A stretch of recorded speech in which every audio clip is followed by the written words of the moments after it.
আসসালামু আলাইকুম। দেশে এবং দেশের বাইরে যে যেখান থেকে দেখছেন সবাইকে প্রীতি ও ভালোবাসা। এই মুহূর্তে অবস্থান করছি রাজশাহীর পদ্মার চরে। আর আমার পিছনে যে খুঁটি খাম্বাগুলো দেখতে পাচ্ছেন, অবশ্যই এর পিছনে কিছু বিশেষ কারণ রয়েছে। আপনাদের একটু কারণটা বলে দেওয়া জরুরি।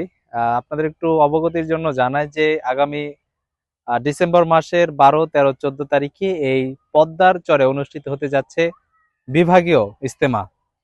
যেই ইজতেমায় রাজশাহী বিভাগের যে কটি জেলা রয়েছে সেই সকল জেলার অংশগ্রহণে কিন্তু এখানে একটি ইজতেমার আয়োজন করা হয়েছে।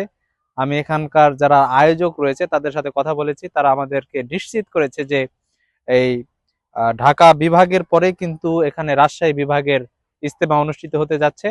তো আপনারা যারা ইজতেমায় অংশগ্রহণ করেন বা করতে ইচ্ছুক তারা অবশ্যই যারা রাজশাহী বিভাগীয় জেলাগুলোর মধ্যে অন্তর্গত তারা অবশ্যই এই ইজতেমায় আসবেন, এমনটাই প্রত্যাশা। সকলে ভালো থাকবেন, সুস্থ থাকবেন। আল্লাহ হাফেজ।